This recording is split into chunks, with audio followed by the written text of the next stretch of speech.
हरे कृष्णा। श्रील प्रभुपाद की जय। भगवद गीता का हमने श्लोक 1 किया था, मात्रा स्पर्शास्तु कौन्तेय, जो 2.14 था, और अभी हम कर रहे हैं 2.15, उसके जस्ट बाद वाला श्लोक, जिसमें कि भगवान कह रहे हैं यम ही ना व्यथयन्ते ते पुरुषम पुरुषर्षभ सम दुख सुखम धीरम सो अमृतत्वाय कल्पते। जो धीर पुरुष है, जो सुख और दुख दोनों परिस्थिति में अविचलित भाव से मेरी भक्ति करता है, वो अमरत्व को प्राप्त करने के लायक है, या मेरे धाम के लायक है, या वैकुंठ धाम प्राप्त करने के लायक है। जहाँ उसको जाना है वहाँ वो जा सकता है। तो यहाँ इस श्लोक में जो मेन फोकस है वो ये है कि सुख और दुख दोनों परिस्थिति में अविचलित भाव से, यानी विचलित हुए बिना जो व्यक्ति भक्ति करता है, जो भगवान के ऊपर श्रद्धा और विश्वास रख करके हर परिस्थिति में भक्ति करता है। साधारणतया हम सुख में तो बहुत खुश हो जाते हैं और हम डोनेशन भी देते हैं, हम फेस्टिवल्स भी मनाते हैं, हम यात्रा जाते हैं, बहुत कुछ करते हैं और विश्वास हमारा बढ़ता जाता है। ज़्यादातर लोगों का विश्वास भगवान पे इसीलिए बढ़ता है क्योंकि हम जब भगवान की भक्ति शुरू किए तो बहुत अच्छा हमारे जीवन में हो रहा है। हमें बेटा हो गया, हमारी बीमारी ठीक हो गई, हमारा नौकरी अच्छा चल रहा है, हमारा जो पढ़ाई लिखाई या जो भी है सब कुछ बहुत अच्छा चल रहा है। इसका मतलब भगवान है और भगवान की कृपा हमें प्राप्त है, और ऐसा सोच करके लोग उत्साह से भक्ति करते हैं। पर ये जरूरी नहीं है कि यदि हम भगवान की भक्ति करें तो हमारे जीवन में सुख ही सुख आएगा। ये बिल्कुल जरूरी नहीं है। देखिए, आप शास्त्रों में बहुत सारे उदाहरण देखे हैं जिसमें कि व्यक्ति के जीवन में बहुत दुख आए हैं और अच्छे शुद्ध भक्त के जीवन में बहुत दुख आए हैं। जैसे सुदामा, देखिए, सुदामा विप्र तो भक्त थे, बहुत अच्छे भक्त थे, पंडित थे, और सारा जो पंडित वाला कार्य होता है वो करते थे। पर कितनी गरीबी थी उनके जीवन में। या तो फिर आप देखिए पांचों पांडव इतना बचपन से लेकर के कष्ट ही कष्ट उठा रहे थे। इसलिए कुंती माता भगवान से कहती भी हैं प्रार्थना में कि भगवान हमको कष्ट दीजिए, क्योंकि जब कष्ट था तो आप हमारे साथ थे। तो वो बहुत उच्च कोटि के भक्त थे, फिर भी उनके जीवन में बहुत कष्ट आ रहा था।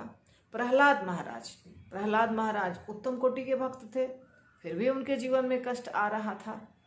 तो कष्ट आता है। भक्ति करने का अर्थ ये नहीं है कि हमारे जीवन में अब कष्ट नहीं आएगा, हमारे जीवन में सब कुछ अच्छा ही होगा, उन्नति ही होगी। ये तो हमारे अगर पूर्व जन्म के ऐसे कर्म हैं कि संचित कर्म ऐसे हैं कि हम अमीर घर में जन्म लिए हैं, या हम देखने में सुंदर हैं, या हमारे पास बहुत अच्छी नौकरी है, या बिजनेस बहुत अच्छा चल रहा है, धन संपत्ति बहुत प्रचुर मात्रा में है, उन्नति होते ही जा रही है, बाल बच्चा परिवार सब अच्छा है। ये हमारे पूर्व जन्म के कर्म के कारण हमें मिल जाता है, पर इसका भक्ति से कोई संबंध नहीं है। कभी कभी हो सकता है कि आपको कुछ भी नहीं मिले, और कभी कभी हो सकता है आप भौतिक दृष्टि से बहुत अमीर हो, पर कभी कभी बहुत गरीब भक्त भी बहुत अच्छा भक्त होता है और बहुत सुखी महसूस करता है अपने आप को। तो सुख और दुख का भक्ति से कोई संबंध नहीं है। लेकिन यदि हम भक्त बन चुके हैं और हम दुख पाने लग गए, कोई कारणवश हमारे जीवन में दुख आ गया, जिस भी परिस्थिति में थे उससे ज्यादा खराब परिस्थिति में पहुंच गए, तो हमें क्या करना चाहिए? क्या हमको हमारा विश्वास भगवान पर से उठ जाना चाहिए और हम सोचने लगे कि चलो भगवान ने तो कुछ भी नहीं किया हमारे लिए, हमने तो बहुत माला किया, हमने तो बहुत शास्त्रों का अध्ययन भी किया, हमने प्रचार भी किया, हमने गुरु की सेवा भी किया, लेकिन शायद भगवान है ही नहीं, या तो भगवान है तो हमारे ऊपर कृपालु नहीं है। और बहुत बार दुखी होकर के भक्त सब छोड़ करके, कई बार भक्त एकदम छोड़ देता है भक्ति, कई बार भक्त थोड़ा सा डमाडोल स्थिति में हो जाता है। ये बहुत कॉमन प्रॉब्लम है। तो सुख और दुख जीवन में आएंगे, पहले भगवान ने इसके पहले बता दिया कि सुख और दुख दोनों जीवन में आएंगे और आप सहन करना सीखो। अब इतने हजारों लाखों की संख्या में भक्त हैं, हमारे इस्कॉन में भी हैं, बाकी सब बहुत सारे संप्रदाय में बहुत सारे भक्त हैं, पर ये जो परिस्थिति है, भौतिक जीवन जो चल रहा है, कलयुग का समय है, चारों तरफ विपरीत परिस्थिति चल रही है, आती है। ये जीवन में परिस्थितियां ऐसी आएंगी, तो उस विपरीत परिस्थिति में, विषम परिस्थिति में अपने भक्ति को टिका के रखना बहुत मुश्किल काम है, आसान काम नहीं है। ये ऐसा बोलना बहुत आसान है पर बहुत डिफिकल्ट है। लेकिन जब आप ऐसा करेंगे, सुख और दुख दोनों परिस्थिति में भक्ति में दृढ़ रहेंगे, तो ये 100% गारंटी के साथ मैं आपको बता रही हूं कि आपकी भक्ति तो आगे बढ़ेगी ही, आपके जीवन में जो समस्या थी वो भी धीरे धीरे करके हल हो जाएगी। और ऐसा देखिए, शास्त्रों में तो बहुत उदाहरण है। मैं आपको बोलूंगी प्रहलाद महाराज के जीवन में इतनी समस्या आई, हिरण्यकश्यपु ने ऐसे ऐसे किया, पर फिर भी प्रहलाद महाराज को भगवान प्राप्त हो गए, ध्रुव महाराज को भगवान प्राप्त हो गए। और फिर कितने सारे ऐसे उदाहरण हैं जिसमें कि भगवान प्राप्त हुए भक्तों को, सुदामा को भगवान ने दर्शन दिया, इतना अच्छा सब कुछ उनके जीवन में पैसा धन दौलत आ गया। तो आप कहेंगे ये तो बहुत पुरानी बात है, अभी एट प्रेजेंट हमको तो नहीं दिख रहा है। एट प्रेजेंट अभी जो डिवोटीज हैं मंदिर में जुड़े हुए, उसमें से मैंने बहुत सारे डिवोटीज को देखा है जिनके जीवन में बहुत सारी समस्याएं आई, और वो व्यक्ति जो टिके रहे भक्ति में, उस समस्या के बावजूद वो सारे लोगों की समस्याएं धीरे धीरे समाप्त हो गई।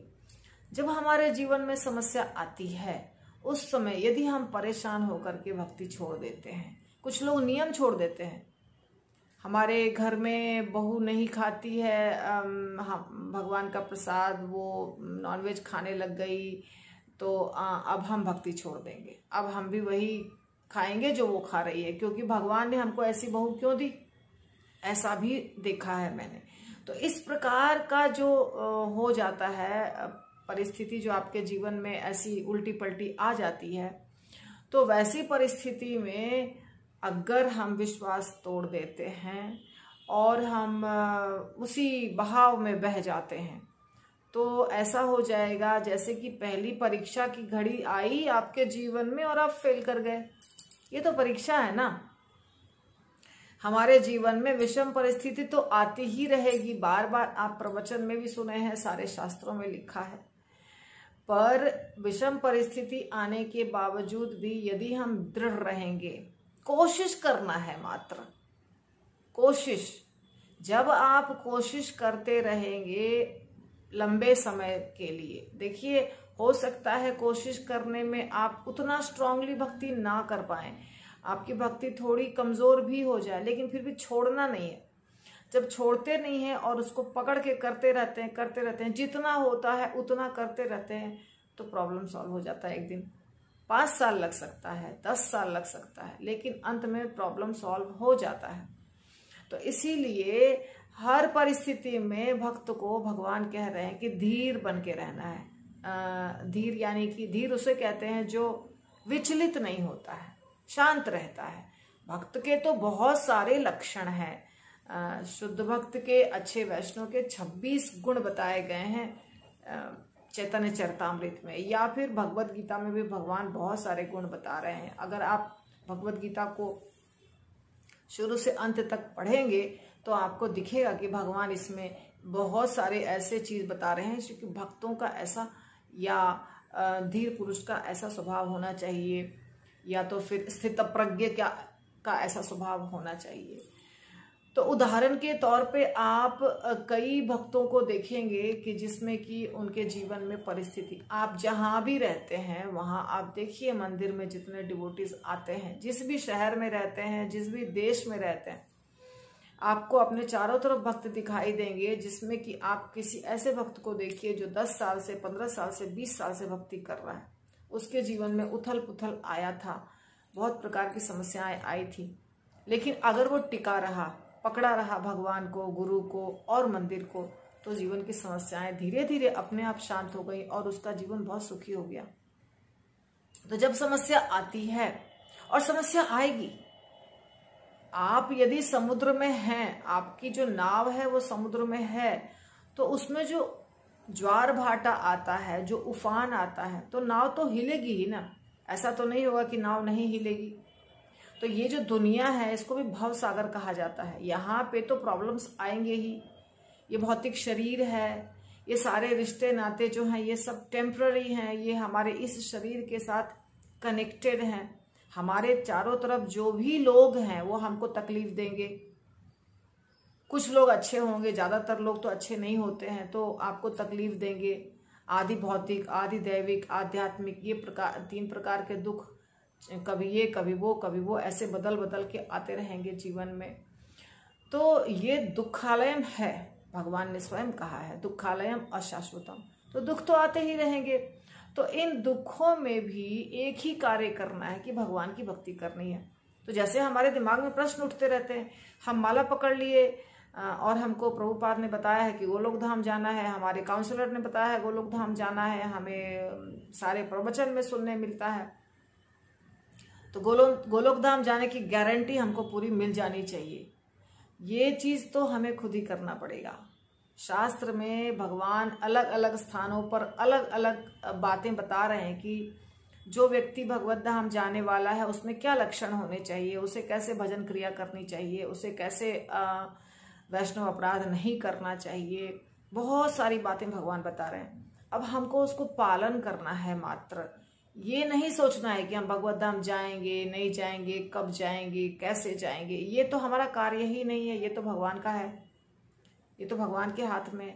हमारा जो है, हमारे हाथ में जो है सेवा, वो ये है कि बस जुड़े रहो, भगवान की भक्ति से जुड़े रहो, कोशिश करते रहो अच्छी भक्ति करने की। बस यही करना है हमें सिर्फ। तो भगवान यहाँ यही बता रहे हैं कि आप सुख में हो या दुख में हो, बस आपको स्थिर रहना है। सुख और दुख दोनों में स्थिर रह के भक्ति करनी है। तो हम तो दुखी हो जाते हैं, फिर हम स्थिर नहीं रह पाते हैं। तो इसके लिए हमें शास्त्रों में, आजकल के आचार्यों में, पूर्ववर्ती आचार्यों में जो भी भक्त दिख रहे हैं हमें, चाहे भागवतम में दिखते हो, चैतन्य चरितामृत में दिखते हो, या आप भक्ति विनोद ठाकुर या षड गोस्वामी, या जो जिनको भी आप नाम जिनका भी सुन रहे हैं या जिनको भी आप देख रहे हैं, उन सब के जीवन को पढ़िए, सुनिए। आपको उससे बहुत प्रेरणा मिलेगी कि हम भी भक्ति कर सकते हैं। शिवास पंडित का बेटा मर जाता है, देहांत हो जाता है, और भगवान नृत्य कर रहे हैं घर के अंदर। अब शिवास पंडित क्या करते हैं? विचलित होते हैं? नहीं होते हैं। हम नहीं है शिवास पंडित, हमारा स्टैंडर्ड वो नहीं है, लेकिन प्रेरणा तो थोड़ी बहुत ले सकते हैं कि हमारे जीवन में जो कष्ट आया है उसमें हमको भी धीरे धीरे कष्ट में भी भक्ति करनी है। तो फिर ऐसा करने से ही हमारा उद्धार होगा। हमको भगवान भगवत धाम जो हमारी इच्छा है लेकर जाएंगे। तो शिवास पंडित का उदाहरण लेना हो या फिर किसी आप देखिए हरिश्चंद्र महाराज जो थे, उनके जीवन में कितना कष्ट आया था। उनको तो अपने पुत्र के दफन करने के लिए कपड़े भी नहीं थे उनके पास, दफनाने के लिए। राजा हरिश्चंद्र की कथा अगर आप देख